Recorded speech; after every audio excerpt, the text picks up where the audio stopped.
pwede Hello mo. po. Ayan. Okay. Ito po, entertainment po. Naro-rotate din po yan. Mm. So, dito lang po ang ano yan. Yan. Meron na rin po siyang 360 Panis. camera. Mm. Panis. So, ilalig po natin siya. Yung aircon niya po, pwede niya pong swipe ng 3 finger pag ganyan. Mm.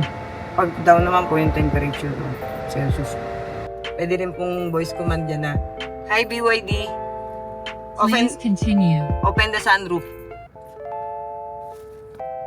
Okay. Panis. Galing.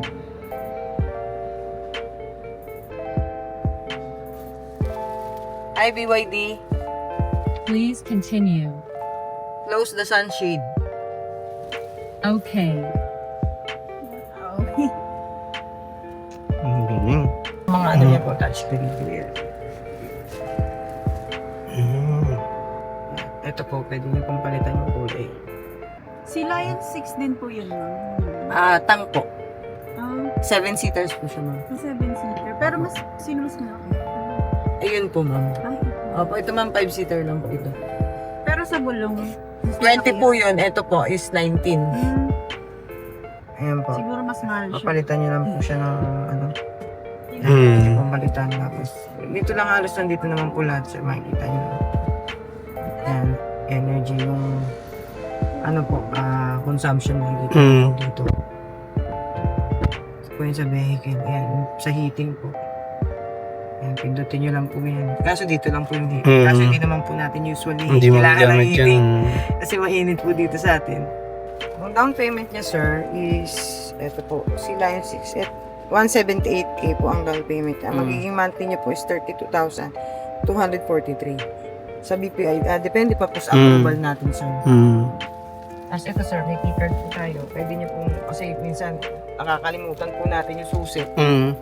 So, ito usually, nilalagay po sa wallet. Kasi syempre yung wallet natin, lagi natin. Lagi dala. nasa bulsa, no? So, if ever na makalimutan yung susi sa loob, ito, tap nyo lang po sa bintana, sa side mirror. Mm. Mag-open na po siya. Mm, ito pala. Ito, Opo. itong itim na Ito to. po. Mm, Tap nyo lang po siya.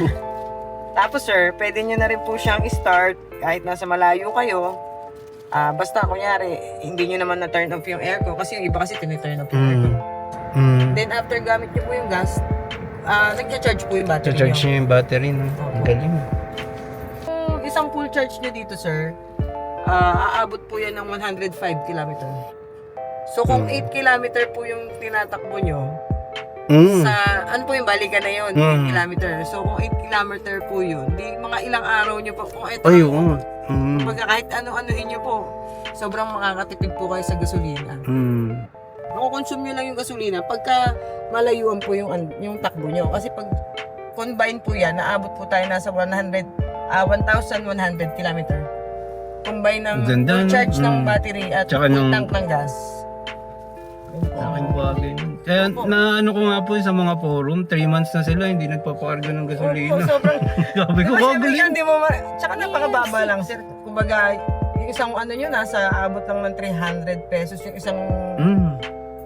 Isang full charge, full no? charge, Mm. 300 pesos. Eh, kung magpapagas ka, pero magka 150, saglitan lang yun, parang isang puntahan mo lang sa ano. Totoo po yun. Sobrang malaki po talaga ang matitipid nyo sa gasolina. Ang laki. Ay, grabe kaya napasilip ako rito. sa gasolina.